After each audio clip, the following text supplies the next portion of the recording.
지금 수완나품 공항에는 한국에서 쫓겨난 태국인들이 가득합니다. 한국은 태국을 뼛속까지 무시하고 있어요. 우리가 호구인가요? 이제 우리가 한국인들을 쫓아낼 차례입니다. 한국인들을 모조리 내쫓고 형제의 나라 중국인을 환영할 순서예요. 여기 태국 관광계의 데모라고 불리는 관계자가 한국을 맹렬히 비난하고 있습니다. 아수라장이 돼버린 태국에서는 대체 어떤 일이 일어난 걸까요? 지금부터 이야기를 들어보겠습니다. 잠깐 좋아요를 눌러주시면 더 좋은 영상을 만드는데 큰 힘이 됩니다.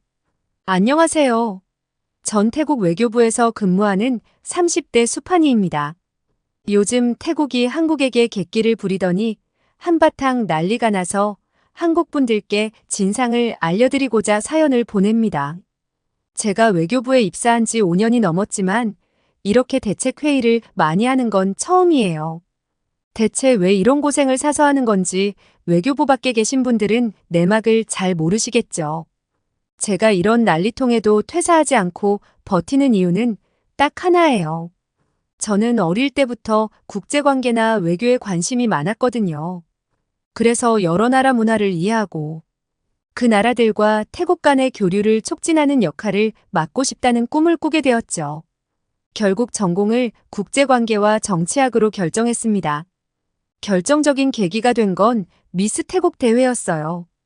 그 대회에서 준우승을 차지한 덕분에 저는 외모와 능력 모두 주목받으면서 대학 졸업 후에 경쟁률이 치열한 외교부에 들어올 수 있었거든요. 지금은 태국의 관광과 문화교류를 담당하는 부서에서 일해요. 한국을 비롯해 다양한 나라와 관계를 더욱 돈독하게 만드는 프로젝트를 진행하고 있죠. 태국의 국제적 위상을 높이기 위해 다양한 기획과 협력을 요구하는 일을 주로 하고 있습니다.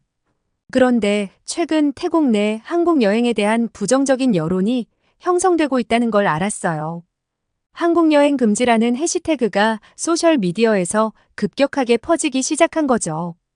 어떻게 이런 일이 벌어졌는지 전 알아야 했습니다. 한국은 태국의 중요한 우방국가로 관계가 틀어지는 걸 외교부에서 원하지 않았으니까요. 그 시작은 작년에 몇몇 사람으로부터 시작됐어요. 한국에 여행을 갔다가 상점에서 또는 음식점에서 태국인이라는 이유로 차별을 당했다는 이야기를 올렸던 게 시작이었죠. 물건을 구매하러 들어갔는데 구경도 못하게 무시당했다는 내용이 있었고, 음식점 같은 경우는 메뉴판에 나온 가격보다 고의로 높은 가격을 요구했다는 것이었습니다. 이런 태국인들의 경험담이 온라인으로 널리 공유되면서 태국인들 사이에서 한국 여행을 주의하는 게 좋다는 여론이 형성되고 있었어요. 저는 해외에 나간 태국인들의 권리를 지켜야 했기에 조사에 착수했지만 실제로 저런 무례한 일을 경험한 관광객은 없었습니다. 바로 누군가 거짓으로 선동한 것이었죠. 그리고 마침내 밝혀진 진짜 이유가 따로 있었습니다. 한국에서 태국인 불법 체류자에 대한 경계가 심해지면서 한국에게 입국을 거절당하는 느낌이 들자 안갚음을 하고 싶었던 거예요. 사실 입국을 거절당한 태국인들은 거의 불법 체류나 범죄가 의심되는 사람들이라서 내가 못 가면 아무도 못 간다는 생각으로 거짓말을 퍼뜨리기 시작한 거예요. 사실 저는 외교부 직원으로서 한국의 이런 조치가 당연하다고 생각해요. 한국에 체류하는 태국인 중에서 78% 이상이 불법 체류자거든요. 게다가 그들 중 적지 않은 숫자가 마약 유통을 위해 한국에 잠입합니다.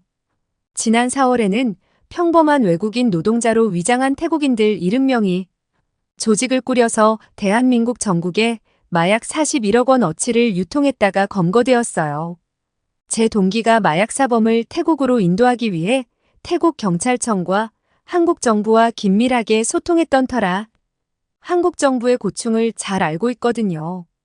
이런 사실은 태국 뉴스에도 보도되었는데 자기들이 저지른 잘못은 생각하지도 않고 태국인에 대한 경계와 감시가 심해졌다는 이유로 한국에 대한 부정적인 여론을 형성했죠.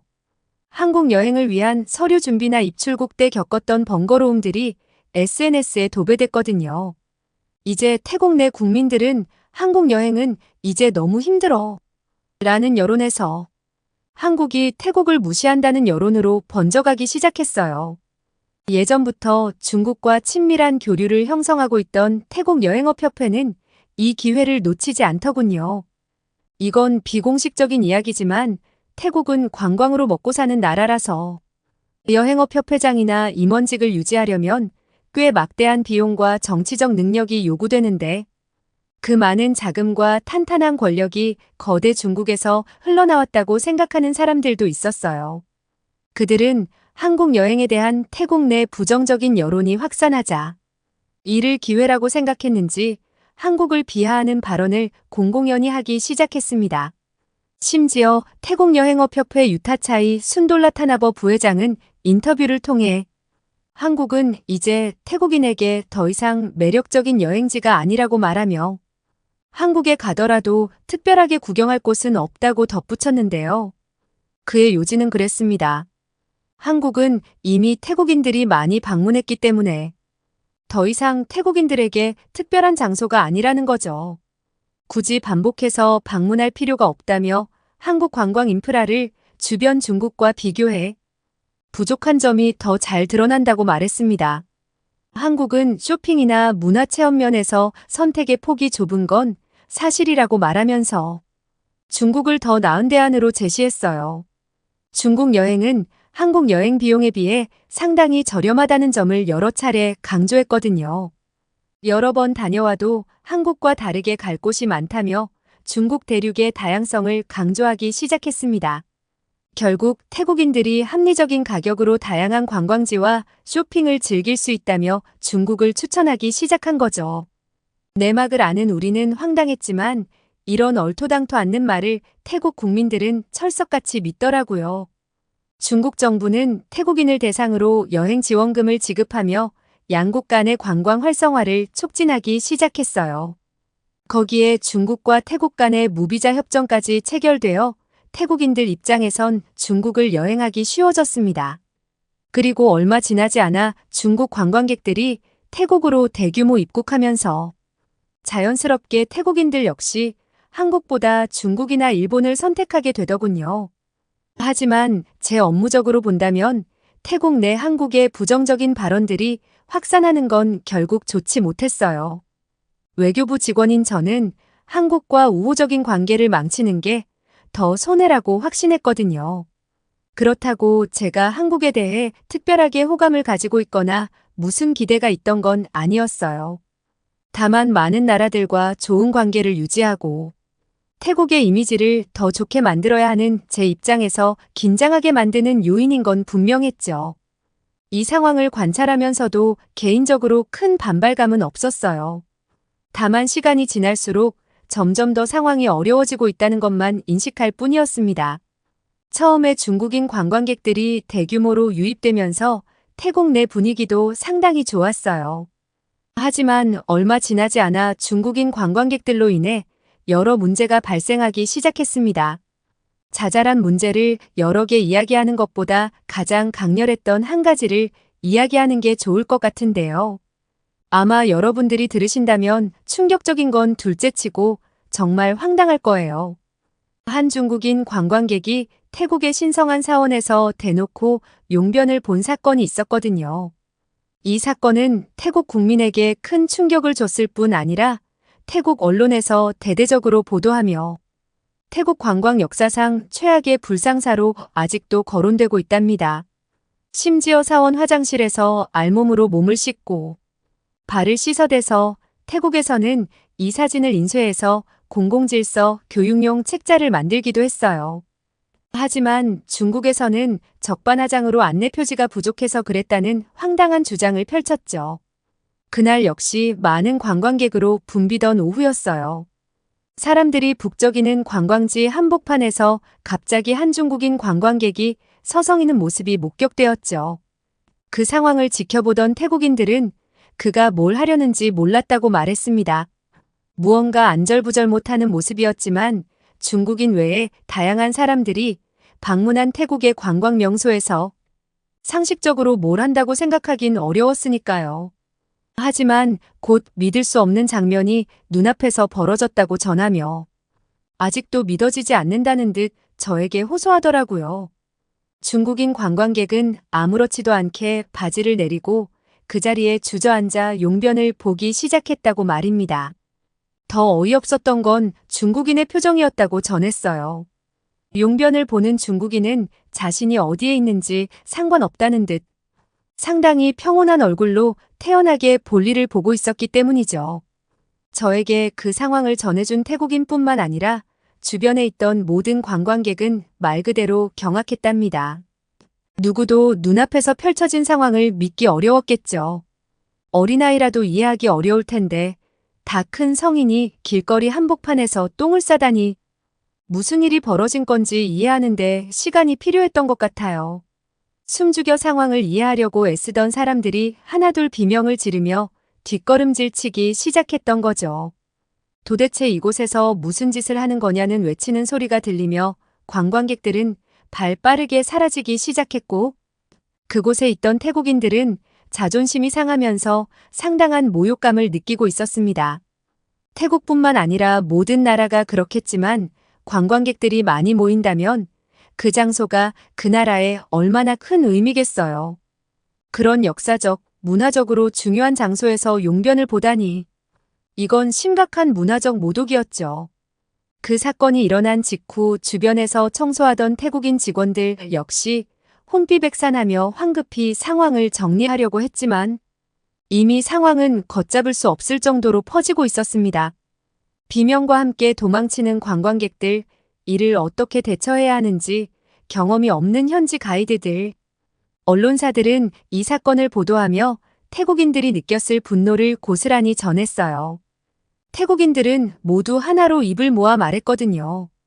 우리 자존심이 땅에 떨어진 사건이라고 말입니다. 이런 식으로 모욕을 당할 거라는 건 꿈에도 몰랐기에 태국인들이라면 모두 깊은 불쾌감을 표출했습니다.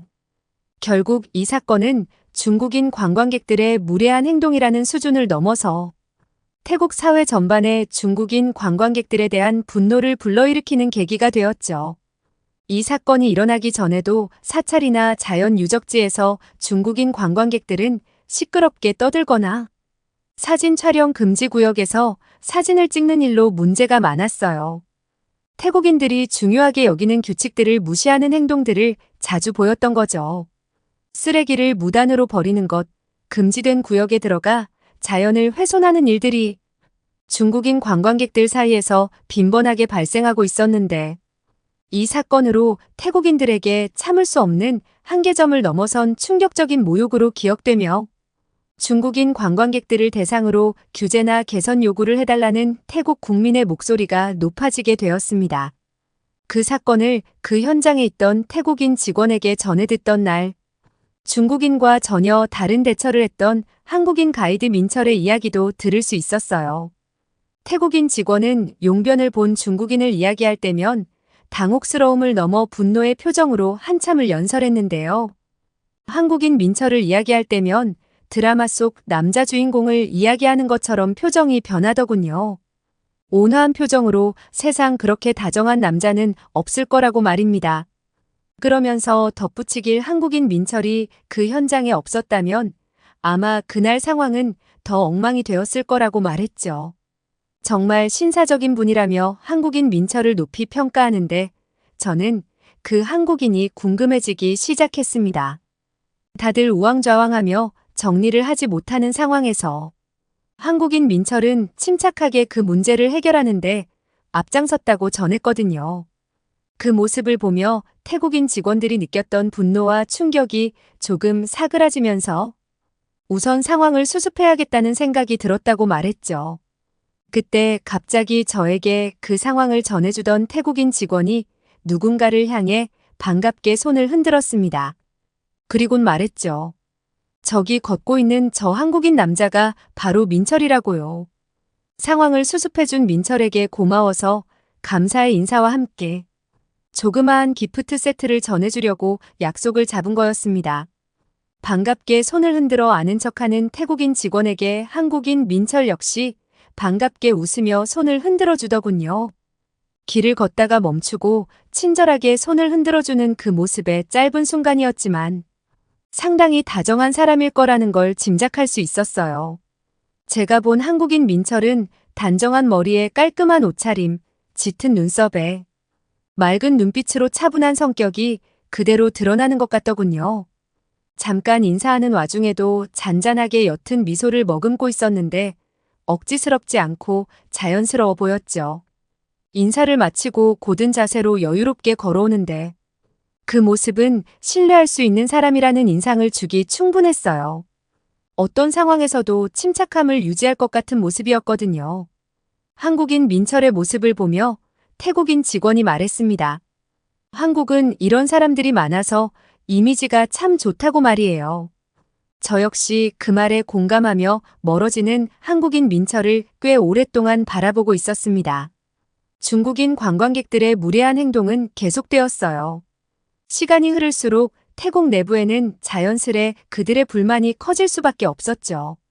태국 출입국 사무소와 현지 관광업계 관계자들 사이에서도 이 문제는 당연히 뜨거운 감자였고, 대화하다 보면 어느새 한국인 여행객들과 중국인 여행객들을 비교하는 일들이 많아지게 되었습니다.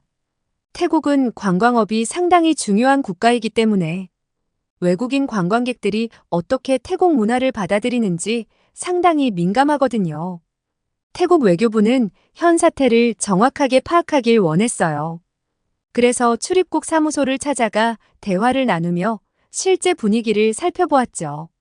그로 인해 자연스럽게 태국에 방문했던 신사적인 한국인 관광객들을 떠올리고 있었던 거죠. 출입국 사무소 직원은 10년 넘게 같은 일을 해오면서 많은 외국인을 만났다고 말했어요. 하지만 한국인들만 유일하게 절차를 정확하게 지키고 예의를 갖추었다고 말하며 몇 년 전 특히 바빴던 여름철 성수기에 있었던 한 사건을 이야기했습니다. 그때 당시에 태국을 찾는 관광객 수가 급증해 출입국 사무소는 그야말로 혼돈의 도가니였대요. 대기 시간은 당연히 길어질 수밖에 없었고 그로 인해 여행객들의 불만은 여기저기서 터져 나오고 있었죠.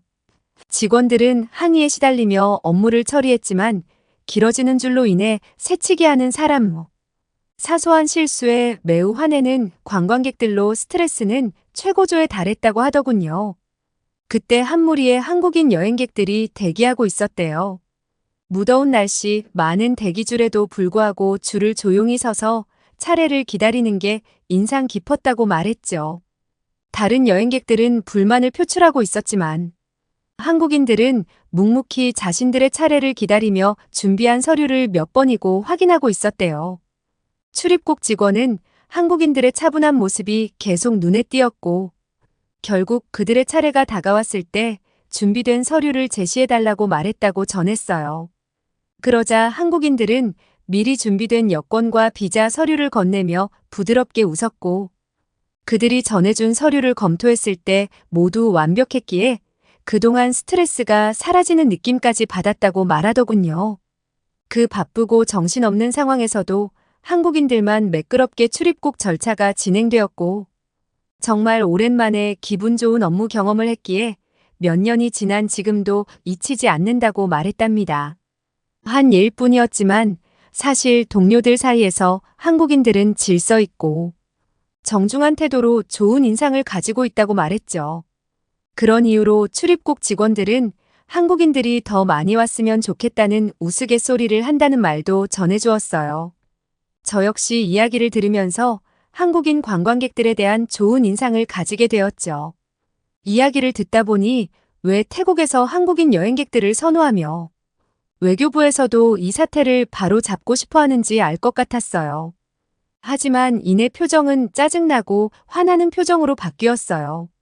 한 번은 한중국인 단체 관광객 무리가 출입국 심사대를 통과하다가 서류 준비 미흡으로 문제가 있었다며 자연스럽게 중국 이야기로 넘어갔죠. 문제가 된 서류를 수정해달라고 요청했지만 규정 절차를 이해 못했는지 크게 소리치며 항의하기 시작했다고 전했어요. 태국같이 작은 나라가 대중국인의 입국을 막는 이유가 뭐냐며 목소리를 높이기 시작했고 차례를 기다리는 다른 사람의 줄을 막으며 직원들에게 계속 압박을 가했다더군요. 욕설을 섞어가며 공격적인 태도를 보여 출입국 사무소 내부가 순식간에 혼란스러운 상황에 빠져버리고 만 거죠. 직원들은 중국인을 진정시키기 위해 노력했지만 그 중국인은 좀처럼 진정되지 않았대요. 문제 해결을 위해 다시 서류를 작성하고 절차를 새로 밟아야 했지만 이런 모든 설명을 무시하고 계속 큰 소리를 치고 있던 거죠. 결국 보안 요원들이 나섰고 중국인 관광객은 강제로 끌려나갔다며 중국인들이 출입국 사무소에서 이런 일이 발생하는 건 빈번하다고 말했습니다. 그리고 용변 테러 사건을 이야기하며 중국인들이 중국인스러운 일들을 했다는 말을 하기 시작했어요. 중국인 관광객 무리가 태국의 유명한 수산시장에서 생선 값을 흥정하다가 가격이 마음에 들지 않는다며 가게 주인을 향해 물건을 집어 던지는 사건이 있었는데요. 그 주인이 출입국 사무소 직원 친척이라는 걸 이번에 알았네요. 방송에 크게 보도된 사건은 아니라 많이 알려지지 않았기에 대부분 태국인들은 모르고 지나갔는데요. 출입국 사무소 직원은 이미 이런 일들이 벌어진 걸 알고 있었기에 중국인들이 태국에 오는 걸 반기지 않는 눈치였어요. 출입국 사무소 직원과 이야기를 나누며 한국에 대한 새로운 시각을 가지게 되었어요. 한국인들은 예의 바르고 질서 정연한 모습으로 태국인들에게 좋은 인상을 주고 있다는 걸 새삼 느끼게 되었던 거죠. 특히 태국인들은 공공질서나 타인에 대한 배려를 중요하게 생각하는데 그 부분을 한국인들만 유일하게 잘 지킨다는 점에서 자연스레 한국 여행을 긍정적으로 바라보게 되었습니다. 그러면서 한국이 태국인들에게 매력적인 여행지라고 덧붙였죠. 한국은 단순한 관광지가 아니라 깊이 있는 문화도 함께 느낄 수 있다고 전했어요. 쇼핑과 맛집으로만 유명한 게 아니라 역사적인 유산과 전통, 그리고 현대적 요소들이 조화를 이룬다며 출입국 사무소 직원은 자신이 경험했던 이야기를 전해주기 시작했습니다. 몇 년 전 한국을 방문했을 때 경복궁을 다녀온 이야기를 전했어요. 태국 내 사찰은 상당히 외진 곳에 있는 반면 한국의 경복궁은 도심 한복판에 있다는 말을 하더라고요. 눈아픈 과거로 돌아간 옛 모습인데 등을 돌려 시선을 멀리하면 많은 차량과 높은 건물이 뒤섞인 현대에 있다고 말입니다. 한국은 전통과 현대가 공존하는 나라라는 점이 상당히 매력적으로 느껴졌다고 전했어요. 고궁을 둘러보는데 전통 복장을 입은 사람이 귀에는 무선 이어폰을 끼고 있는 모습에서 SF 영화를 보는 것 같았다고 하더군요. 한국하면 세계 강대국이라는 인식이 강해 현대적인 모습만 가졌을 거라고 느끼는데 깊은 역사를 가진 나라라는 걸 다시금 떠올리게 만들었다고 전했죠. 저는 이 이야기를 들으며 한국 문화가 정말 매력있게 느껴졌어요. 역사적 유산, 문화적 다양성, 미래도시는 눈으로 보고 귀로 듣고 직접 체험할 수 있는 풍부한 경험으로 이어질 거라 생각했죠. 단순하게 쇼핑을 하거나 음식을 맛보는 게 아니었어요. 태국 역시 한국처럼 발전해야 할 요소들이 아직 많기에 발전한 도시의 모습과 전통을 유지하고 있는 모습은 본받아야 할 부분이라고 생각했거든요. 그리고 문화와 예술, 음식 등 다양한 부분에서 충분히 새로운 경험을 쌓을 수 있기에 한국은 태국인들이 다시 찾고 싶은 나라일 수밖에 없었습니다. 다양한 장점 외에 한국은 안전한 도시 환경으로 치안 걱정이 없다는 점 역시 중국 여행의 단점과 맞물리면서 한국을 더 선호하게 만들었죠. 중국은 땅이 넓어 다양한 관광지를 자랑했지만 사실 여행객들이 자주 겪는 고질적인 문제들이 있었거든요. 안전에 대한 부분도 물론 있지만 쉽게 경험할 수 있는 건 중국의 공공질서와 위생 문제예요. 많은 관광지에서 사람들이 무질서하게 몰려들고 줄을 서지 않는 것, 쓰레기를 함부로 버리는 건 이제 더 이상 새로운 게 아닐 지경이죠. 교통 혼잡과 대기 오염은 정말 두 번 다시 중국 방문을 꺼리게 만드는 요인이었어요. 대기질 문제는 특히 민감했는데 중국 대도시의 스모그와 혼란스러운 교통은 여행을 불편하게 만들기도 하지만 다시 경험하고 싶지 않게 만들었거든요. 중국어는 너무 어렵고 영어를 쓸 줄 아는 중국인들은 거의 없어서 의사소통도 문제였죠. 한국은 영어 사용이 비교적 원활하고 태국어 안내나 태국인들을 위한 서비스가 점점 확대되고 있는 것에 비해 너무 대조적이었어요. 결국 질서나 위생, 안전이나 시민의식 등 다양한 부분들을 비교하면 한국이 가진 강점들이 너무 많았어요. 태국인 입장에서 중국과 중국인들에 비해 한국과 한국인들이 더 매력적이고 좋은 여행지로 느껴지는 이유가 분명했던 거죠. 저는 중국인 관광객들의 무례한 행동을 듣고 있는데 불현듯 한국인 민철이 떠올랐어요. 신사적인 태도로 앞장섰던 배려심 있는 행동이 머릿속에 그려지더라고요. 저뿐만 아니라 많은 태국인들에게 한국이 다시 매력적인 여행지로 보이기 시작한 거예요. 그건 중국인들의 만행과 비교되는 한국인 특유의 배려심 깊은 태도와 질서 덕분이죠. 이런 분위기 속에서 제가 한 일이 인정받을 수 있어서 기뻤어요. 저는 여러 나라와 협력 프로젝트를 꾸준히 이어오며 성과를 쌓아왔는데요. 그중 한류 열풍으로 한국 문화에 대한 태국인들의 관심이 높아지고 있는 걸 인지하고 한국 드라마 촬영지를 중심으로 한 관광 패키지를 만들거나 태국 내 한국 음식 축제를 기획하는 등 두 나라의 문화적 유대를 강화하는 다양한 프로그램을 성공적으로 운영한 일들이 있었거든요. 이런 경력 덕분에 한국에 갈 기회를 얻게 되었습니다. 한국은 국제적으로 여권 파워가 강한 국가로 평가받고 있어요. 비자 면제 협정을 거의 세계 모든 국가와 체결하여 자유로운 국제 이동이 가능해졌거든요. 이를 통해 한국의 여권 가치가 높아졌다는 걸 실감할 수 있었는데요. 태국은 이러한 한국의 외교 전략을 배우고 자국의 시스템에 적용해 발전하길 원했어요. 결국 외교부에서 한국의 여권 파워를 벤치마킹하기 위해 실사단을 보내기로 했는데 제가 선발되어 기회를 얻게 된 거죠. 비슷한 시기에 과거 태국 여행협회의 한국은 갈 곳이 없다는 발언도 주목받기 시작했어요. 앞에서 잠깐 언급했듯 한국 대신 중국이나 일본을 여행할 것을 권장했었는데요. 시간이 지나며 중국인 관광객들의 무례한 행동이 태국 내 논란이 되기 시작하고 상대적으로 한국의 긍정적인 면들이 부각되면서 태국 여행협회에 큰 압박으로 작용된 거죠. 결국 협회는 공식적으로 한국에 대한 비하 발언을 철회했습니다. 협회장은 한국의 문화적 가치와 매력을 인정했고 태국과 한국의 관계 회복이 정말 중요하다는 점을 새삼 강조했죠. 거기에 한국과 우호적 관계를 유지해야 태국 관광 산업에도 긍정적인 영향을 끼친다고 말했어요.